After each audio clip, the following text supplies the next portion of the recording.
જો તાર પાસે લાકડી છે એ એક હાથે લાકડી મૂકી દેવાની, દડો ડોલમાં નાખવાનો. ઓકે, લાકડી પડી જાય એટલે તું આઉટ. ઓકે, હાલો સ્ટાર્ટ. લ્યો, હાલો ન ગયો દડો. હાલ ફરી વાર. હા હાલો નહીં. હાલો કેટલી વાર થઈ? એક વાર તો થવું જોઈએ ને. એક વાર નહીં, એ તો લાકડી જ પડી જાય છે. હાલો, વાહ વેરી ગુડ, થઈ ગયું. લાકડી ડોલથી આખી રાખ, ડોલથી આખી રાખ.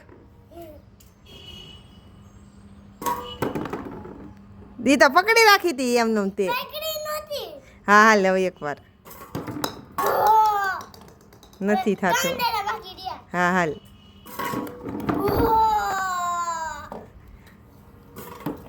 વાહ થઈ ગયો. હાલો એક. કેટલા ગયા? 5. આમાં તો અડધા તો હરખા ગયા નહીં, નોય ગયા એવા છે ને. કેવી ગેમ લાગી? અઘરી લાગી કે? અઘરી લાગી, બહુ અઘરી લાગી.